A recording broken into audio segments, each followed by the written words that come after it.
repopulated with people and all the animals of the world.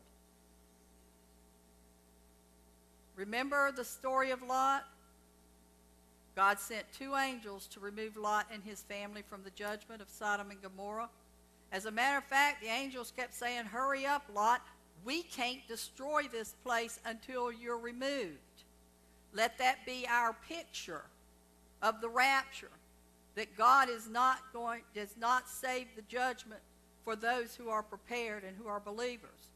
So the earth was perverse, so perverse that God was sorry he ever even created man. Ruth Graham Bell said that if God does not judge America and other countries, he's going to have to apologize to Sodom and Gomorrah. And I don't believe that we need to go into the moral decay in this country or around the globe. God has an escape plan for those who are watching for the signs, who are praying often that they're found worthy to escape or vanish, and who are living a Christian lifestyle. Now, I go into great detail about this event, the rapture, in your textbook on the brink of the rapture. So you can either scoff and you can ignore the warnings in this end-time prophecy seminar or all around you, or you can choose to be prepared and escape or vanish. What will you choose? Scoffing and ignoring, or watching, praying, and be active? Number 7, the days of Noah have returned. Check. Number 8, the apostate church is here.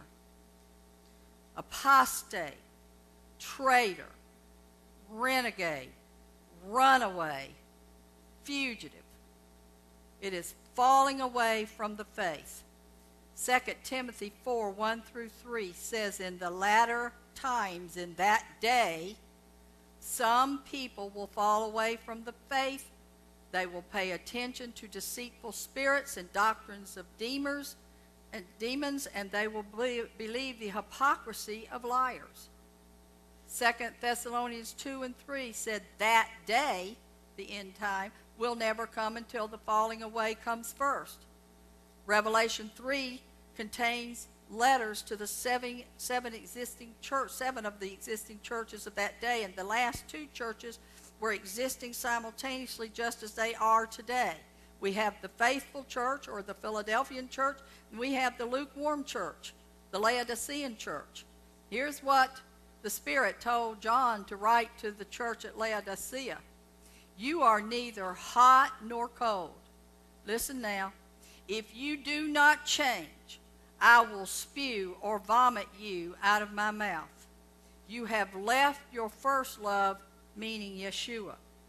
And he continues, "Strengthen those things which are about to die."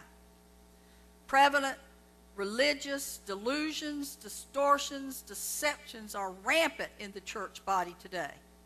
And among the many and extremely dangerous is the replacement theology that teaches that the church has replaced Israel. There are a growing number of clergy who doubt that Jesus is the Son of God, that he was born of a virgin. They doubt that Jesus is the only way to heaven. Some doubt there's even a heaven or a hell, and surely if there's a hell, a loving God wouldn't send you there. We have Episcopalian churches ordaining homosexual priests, and now just recently also a branch of the Lutheran denomination. The church is full of tares and wheat. What's the difference? You always hear that, tares and wheat. When the wind blows, the wheat will bend over and the tares stand because they won't bend. So when the wind blows, they pull the tares out and the wheat remains. And the church is full of wheat and tares. Jeremiah saw this, and he writes in 23:11, "For both prophet and priest are profane. Yea, in my house I have found their wickedness." That is very sad, the prophets and the priests even. He said the time will come when they, the church, will not endure sound doctrine and teaching. They will turn their ears from the truth and turn aside to fables and false teaching. And this church doctrine, this apostate doctrine, is made up of a cocktail of secular ideas and half-truths. And it's time to drain those swamps.